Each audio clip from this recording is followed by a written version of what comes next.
Bienvenue à toutes et à tous, on est ravis de vous retrouver sur le plateau d'En Pleine Forme sur LCI, c'est l'émission Santé du Week-end, Canal 26. Bonjour Dr Gérald Quinzec. Bonjour Sylvia, bonjour à tous. Et comme chaque semaine, on décrypte l'actualité santé, on prend soin de vous, on répond à vos questions, on vous donne même des trucs et astuces tout au long de l'émission et même à la fin.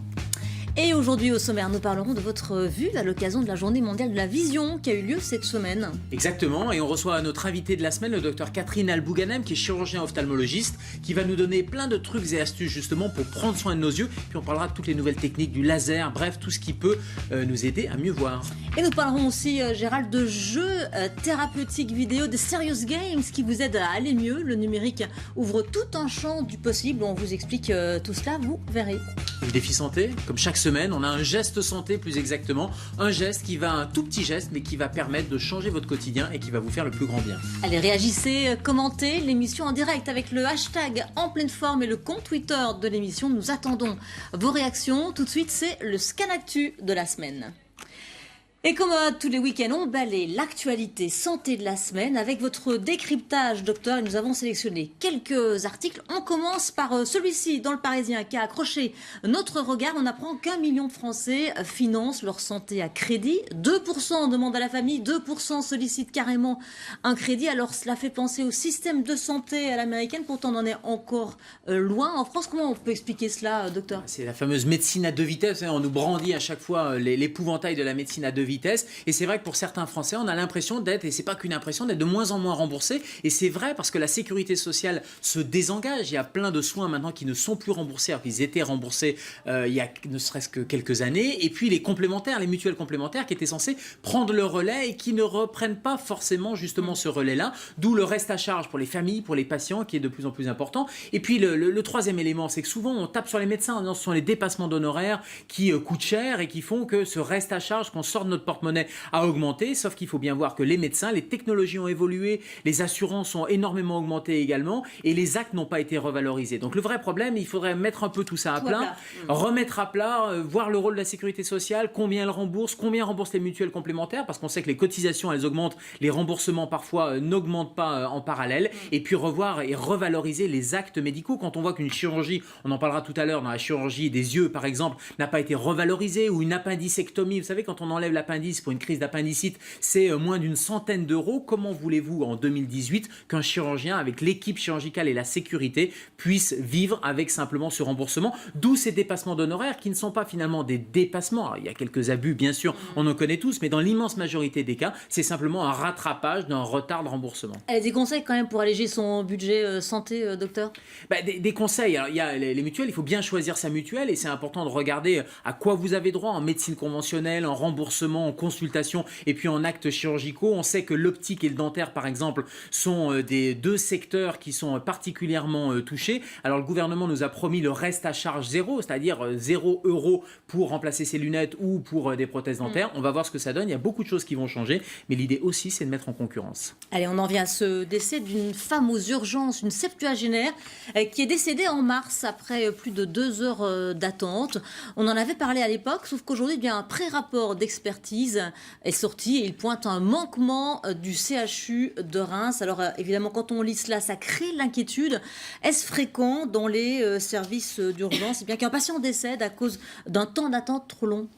Qu'un patient décède, non. Qu'un patient attende, oui. Et on le voit à chaque fois dans l'actualité, les temps d'attente sont de plus en plus longs. C'est extrêmement simple. Quand vous avez une réduction des lits d'hospitalisation, quand vous avez une réduction du personnel infirmier ou du personnel médical, et que vous avez une augmentation du nombre de patients qui arrivent aux urgences, vous arrivez dans un goulot d'étranglement. Ce goulot d'étranglement, c'est le service des urgences. Alors les recommandations disent qu'entre le moment où vous arrivez et le moment où vous êtes trié par une infirmière d'accueil et d'orientation, puisqu'on parle de tri médical en fonction de la gravité de votre maladie, eh bien, il faut qu'il y ait moins de 30 minutes qui s'écoulent. Or, pour cette femme qui était arrivée vers 16 heures, elle n'a été prise en charge malheureusement qu'en état d'arrêt cardiaque et elle en est décédée que 2h30 après. Tout ça parce que énormément de patients étaient arrivés et ce rapport de pré-expertise pointe justement l'afflux de patients entre midi et 16 heures. Et quand vous avez plus de 40 patients qui arrivent, un renfort infirmier qui ne se fait pas, forcément les recommandations de moins de 30 minutes pour pouvoir être pris en charge ne peuvent pas être appliquées. Non pas de la faute des équipes, non pas de la faute des médecins ou des infirmières, mais de la faute de l'hôpital, d'où ce ce manquement et cette faute d'organisation. Et je crains que dans les années qui viennent, on ait de plus en plus de dysfonctionnements comme ceci et une judiciarisation, mais à juste titre, parce que c'est inadmissible pour les patients d'attendre et de se dire il y a peut-être une perte de chance. Oui, surtout si ça aboutit d'ailleurs à un décès. Allez, toute autre chose à présent.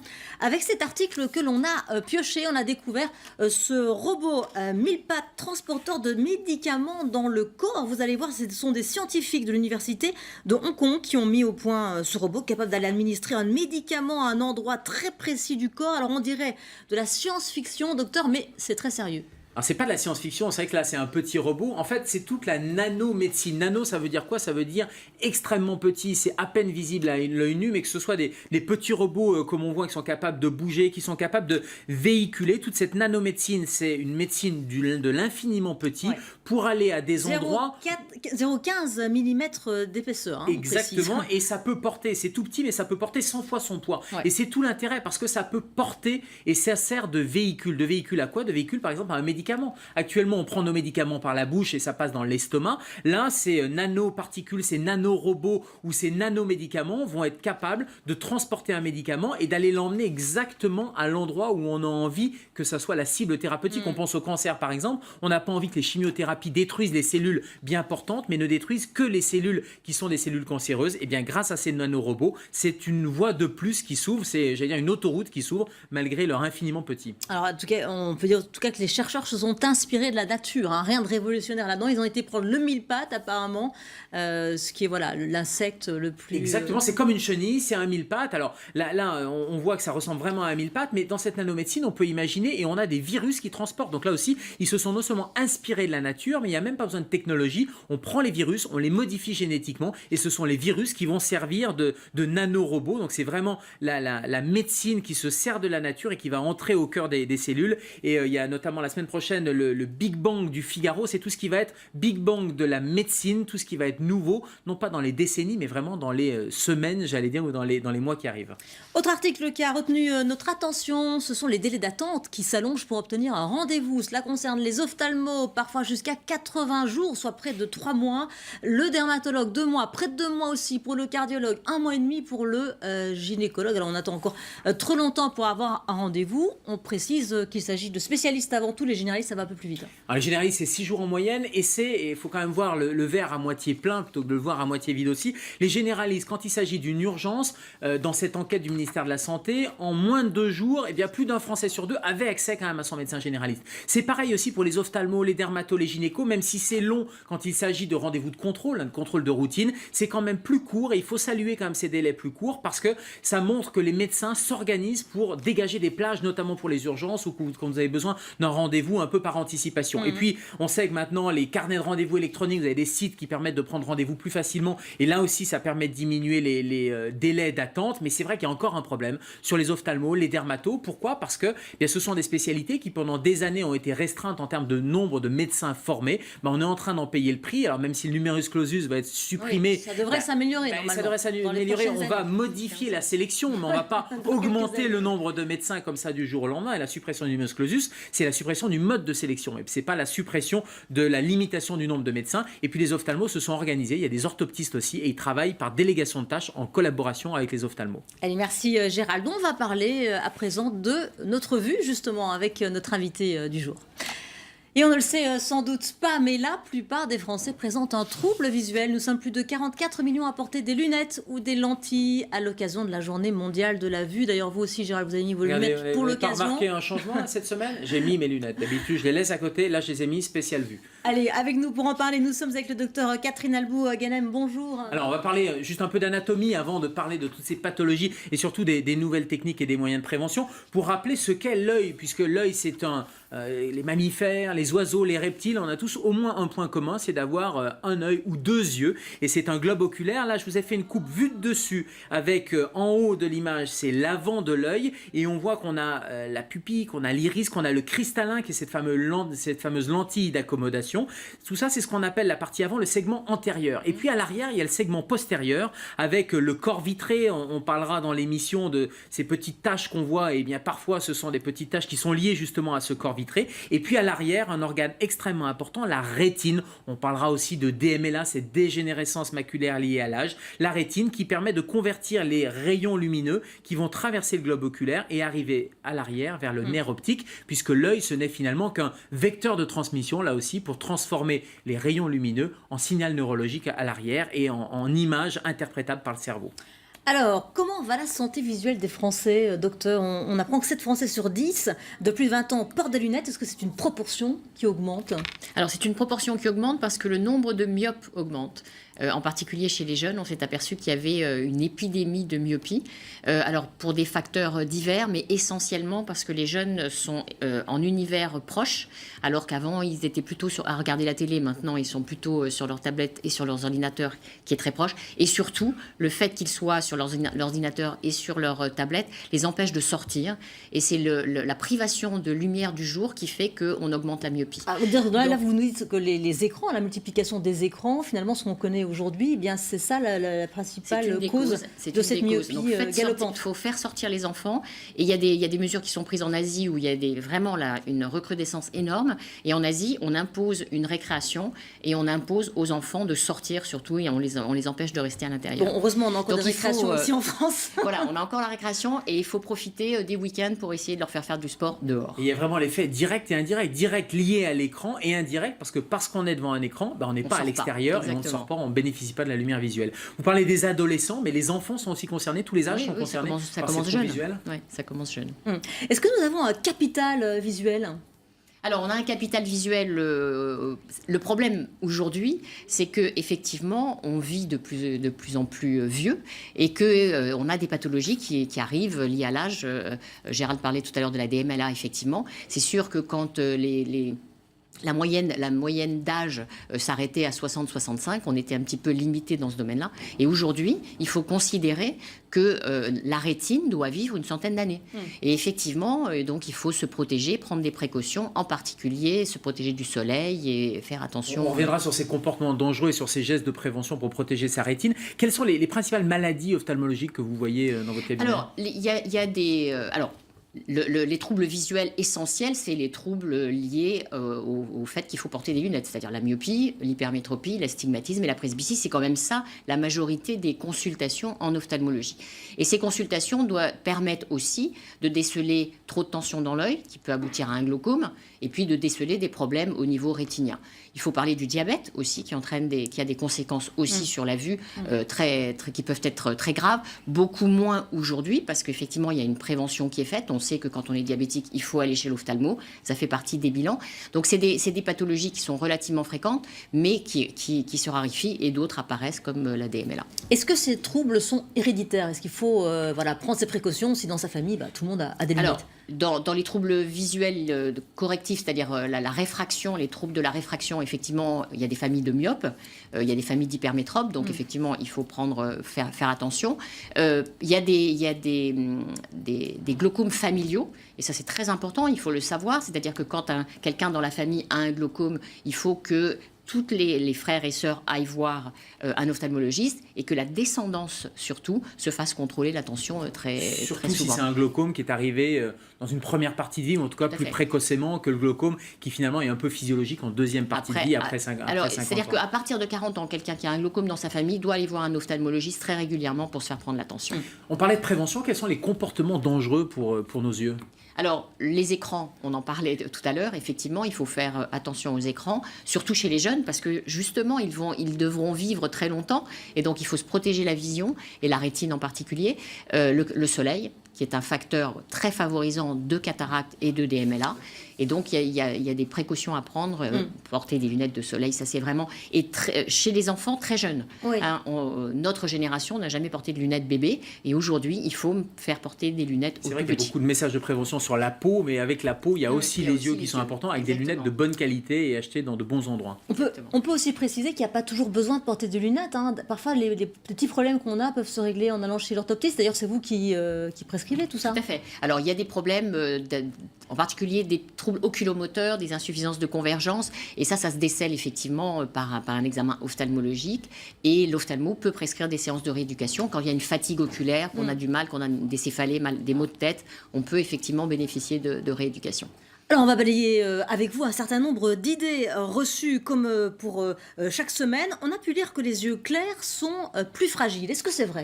Alors plus fragile, il faut savoir qu'est-ce que ça veut dire. D'abord la fragilité d'un œil. Alors souvent les patients pensent que le fait d'avoir les yeux clairs font qu'ils sont plus éblouis par la lumière et ça c'est faux. On a des yeux très marrons qui sont très sensibles à la lumière et des yeux très clairs qui le sont moins. Donc c'est pas une généralité. Donc ça. Pas de différence entre yeux clairs et les yeux foncés. Et ça veut dire qu'il faut qu'on se protège pour les deux. Plus les verres sont foncés sur les lunettes de soleil, plus les yeux sont protégés. Vrai ou faux? Alors ça dépend du filtre qu'il y a. Donc il faut vraiment avoir... oui, exactement. Il y a des qualités, c'est-à-dire qu'on peut effectivement ne plus être ébloui, mais on n'a pas un bon filtre UV. Et à ce moment-là, il y a quand même des UV qui sont mauvais, qui peuvent passer. Donc il faut vraiment avoir des bonnes lunettes de soleil et conseillées par un opticien. Et globalement, en fonction de l'activité qu'on fait, on sait qu'à la mer ou à la montagne, il faut des verres 3 ou 4 qui permettent d'avoir une vraie protection anti-UV. Il faut manger des carottes pour avoir une bonne vue. Alors ça, on l'entend tout le temps. Et pour être aimable. Et pour être aimable disait aussi. ma grand-mère aussi, il paraît. Bon, ben voilà. Alors il faut manger des carottes pour avoir une bonne vision, effectivement. Ça participe... Enfin, il faut manger sainement pour avoir une bonne vision. Et je crois que ça, c'est très important. Il faut avoir un apport en minéraux, en vitamines qui est suffisant pour avoir une bonne vision. Dans la carotte, c'est le bêta-carotène. Et le bêta-carotène, en fait, favorise le passage, enfin, la vitesse de récupération quand on passe de la lumière à l'obscurité. C'est surtout ça Ça permet de mieux voir la nuit, théoriquement. Exactement. La lumière bleue, on en a un peu parlé avec les écrans, abîme nos yeux. Cette fameuse lumière des écrans, des tablettes, des téléphones. Alors la lumière portables. bleue, il y a une bonne lumière bleue, c'est le soleil enfin, il y a une lumière bleue qui est bonne, qui donne le moral, qui permet effectivement d'éviter la myopie. Et puis, il y a un certain des rayons UV qui sont mauvais et il y a des lumières bleues qui sont émises par les écrans et qui ne sont pas bonnes. Et effectivement, là, il vaut mieux porter des filtres, surtout chez les jeunes. Allez, on va passer à une autre partie de cette interview. On voulait s'intéresser au traitement au laser à présent. Quelles sont les pathologies que l'on peut corriger au laser? Alors, on connaît beaucoup le laser pour corriger les défauts de vision, donc tout ce qu'on a dit tout à l'heure, c'est-à-dire la myopie, l'hypermétropie, l'astigmatisme et également la presbytie. On corrige la presbytie avec nos lasers aujourd'hui. Et puis, on a des lasers qui vont traiter bientôt la cataracte. On a commencé, ça commence, ça arrive. Et on a déjà fait des études assez nombreuses sur... Et puis, on a énormément de lasers qui traitent aussi la rétine. En ophtalmologie, on est l'un des gros utilisateurs de lasers pour des pratiques différentes. Il y a des lasers qui coupent, des lasers qui brûlent, des lasers qui évaporent. Et les lasers que l'on utilise le plus, c'est effectivement pour la chirurgie réfractive, c'est-à-dire corriger les défauts de vision, enlever les lunettes des patients. Il y a un âge particulier chez les enfants, ça peut être utilisé? Alors, on l'utilise chez les enfants avec parcimonie parce que c'est surtout dans des raisons médicales, c'est-à-dire un œil qui ne voit pas bien. On sait très bien que les enfants, lorsqu'il y a un œil qui est paresseux, lié effectivement, par exemple, à ce qu'on appelle une anisométropie, une différence entre les deux yeux. Si vous avez un œil myope de -2 et l'autre qui est myope de -14, par exemple, on peut effectivement avoir recours éventuellement au laser ou aux implants FAC. Donc ça, c'est des indications thérapeutiques. Sinon, il faut opérer des patients qui sont majeurs, mais surtout avec des amétropies stables, sauf dans le cas de la presbytie, mais ça on pourra y revenir. Mais en général, on opère des jeunes après 18 ans, bien évidemment. À quel rythme il faut se faire contrôler? Il y a des enfants qui font des dépistages à l'école. Est-ce que c'est suffisant? Et puis pour les adultes, qu'est-ce qu'il faut faire? Alors, les enfants, en général, sauf, bien évidemment, quand il y a des antécédents familiaux, sauf si on voit qu'il y a un œil qui tourne. Donc les strabismes, bien évidemment, il faut aller consulter très vite. Mais sinon, il y a aujourd'hui un dépistage qui se fait avant l'entrée au primaire. Et qui est très bien fait. Et dès qu'ils ont un doute, ils envoient à l'ophtalmologiste. Chez les adultes, tous les 5 ans? Tous les 5 ans chez les adultes. Et puis, effectivement, si après 40 ans, il vaut mieux faire un examen ophtalmologique tous les 2 ans.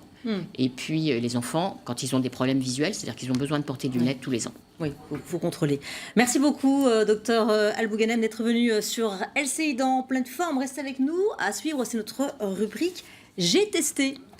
Et comme toutes les semaines, eh bien, nous testons un objet, une application santé du quotidien. Cette semaine, nous avons voulu mettre en avant les Serious Games thérapeutiques dans le cadre de la semaine des solutions qui a démarré lundi avec Reporters d'Espoir. Il s'agit de jeux vidéo qui stimulent des patients atteints de maladies telles que Parkinson, Alzheimer, des patients qui ont été victimes d'AVC. Mais il y a aussi dans ce pack des jeux pour accompagner les aidants de ces malades, du personnel par exemple dans les EHPAD ou encore des jeux pour s'acclimater aux gestes de premier secours. La panoplie, elle est plutôt large. Gérald, ces jeux, ces tests sont utilisés par 1500 professionnels, 4000 patients. C'est un environnement ludique pour la rééducation et ça peut tout changer éventuellement ? C'est ludique, mais c'est utile surtout. C'est-à-dire que c'est, pour les professionnels, nous on l'utilise comme outil pédagogique. Infirmiers, médecins, même les chirurgiens qui vont aller s'entraîner avec un certain nombre de gestes précis avec ces Serious Games. Et pour les patients, c'est intéressant parce que ça permet de stimuler, et on sait que la stimulation, ça permet de recréer des nouvelles voies neurologiques. Vous savez, c'est ce qu'on appelle la plasticité cérébrale. Et ça, c'est important parce que le jeu permet de recréer des conditions qu'on ne pourrait pas recréer pour des raisons pratiques. Si vous avez envie de stimuler certaines fonctions, le jeu, la virtualité permet de le faire beaucoup plus facilement qu'une pièce qui ne va pas stimuler différentes zones cérébrales. Alors, on va regarder comment ça fonctionne, ces jeux thérapeutiques. Je l'ai testé. Je suis allée sur le site curapi.com, j'y arrive. Là, vous créez votre compte, vous installez le logiciel et puis c'est parti. Vous choisissez votre forfait. Là, regardez, j'ai choisi Synacity, c'est pour les gestes de premier secours. On en parlait, docteur, c'est primordial. Il faut se former, il faut s'entretenir. Le jeu vous aide à progresser tout en ayant les bons gestes, les bons choix. Là, ici, il y a quelqu'un qui s'est écroulé par terre. On l'a stimulé et donc ça permet d'aller recréer un peu les conditions, même si on n'a pas le stress qu'on aurait dans la vraie vie, mais ça permet d'aller stimuler, d'aller vérifier s'il y a une hémorragie, d'aller voir si la personne respire, si elle répond aux questions, d'alerter les secours. Et effectivement, dans ce jeu-là, vous avez plusieurs options thérapeutiques ou en tout cas d'action. Et il y a le chronomètre qui permet et d'ailleurs le jeu rappelle bien que 1 minute de perdu, c'est 10% de chance de survie en moins. Et donc vous avez vraiment ce Serious Game qui permet de recréer un peu ces conditions. Allez, les plus, les moins, docteur, les plus, c'est innovant. Parce que là, vous avez affaire à une entreprise, c'est une filiale du groupe Genius, qui fait partie des entreprises les plus avancées sur les jeux thérapeutiques dans le monde. Ils sont présents depuis près de 10 ans. C'est accessible, c'est ludique, on l'a dit, c'est gratuit, puis c'est efficace. Ça a été testé, validé cliniquement. Ils sont installés d'ailleurs à Paris, à l'hôpital de la Pitié-Salpêtrière. Les moins, c'est du virtuel, docteur. On ne peut pas remplacer ça ne remplace l'humain. pas les moins, notamment sur les gestes d'urgence. Et rien ne vaut une formation. Alors ça peut combiner les deux. Ça peut faire le Serious Game, vous faites quelques heures, et puis une fois que vous avez ces réflexes-là, vous allez faire 2 heures en présentiel, vous allez vraiment faire le massage cardiaque. Allez, merci docteur. On va passer maintenant à la dernière partie de cette émission. C'est le défi de la semaine, comme tous les week-ends. Et le défi de la semaine, c'est un petit geste à faire au quotidien qui vous fera le plus grand bien. Gérald, vous nous mettez au défi chaque semaine. Qu'est-ce qu'il nous attend ce week-end ? Vous virez la salière, vous enlevez la salière de la table. C'est vrai qu'on a un mauvais réflexe en France. On a souvent le sel, le poivre et avant même d'avoir goûté, hop, on va ressaler. Eh bien non, je vous propose d'enlever le sel de la table. Pourquoi ? Parce que le sel, on sait que c'est mauvais, c'est un facteur de risque cardiovasculaire et on consomme déjà beaucoup de sel. Regardez, on vous a fait juste une petite infographie. Une tranche de saucisson, déjà, c'est 1 gramme de sel. Une poignée de chips, c'est encore 1 gramme de sel.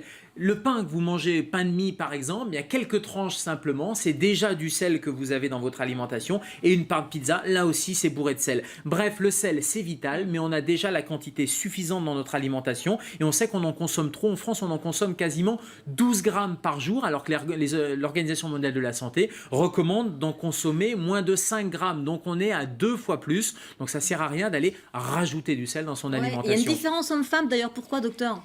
Pourquoi ? Parce que les hommes mangent un peu plus gras, un peu plus de chips, un peu plus de saucissons que les femmes. Donc on consomme en France 6,5 grammes et 8 grammes pour les hommes. Et jusqu'à 12 grammes, ça fait 4 kilos par an. Vous imaginez ? C'est une explication médicale en fait. Il y a rien non, c'est sur votre consommation. C'est une habitude. Ça fait 4 kilos par an, c'est 12 grammes par jour en moyenne. Et concrètement, diminuer la dose de sel, ça éviterait beaucoup de maladies, en particulier des maladies cardiovasculaires, l'infarctus du myocarde, les AVC et l'hypertension artérielle. Donc la salière, hop, on la bannit. Allez, les entrepreneurs belges, en tout cas, vont peut-être changer la donne. Ils proposent un sel responsable. Le sel de de Posidonia, oui, qui s'est fait sur l'île de Formentera. Alors c'est un défi intéressant, c'est un défi santé. C'est une entreprise belge qui propose aux industriels essentiellement de faire un sel qui contient moins de sel, qui contient 5 fois moins de sodium. Donc ça, c'est une alternative intéressante. Allez, merci beaucoup, docteur. N'hésitez pas à nous envoyer vos questions, vos commentaires, vos réactions sur les défis, même ceux des semaines passées, avec le hashtag En Pleine Forme et le compte Twitter de l'émission. On se retrouve le week-end prochain pour une nouvelle émission d'En Pleine Forme sur LCI, Canal 26. Merci beaucoup, docteur. À la semaine prochaine. Bonne semaine et d'ici là, soyez en pleine forme.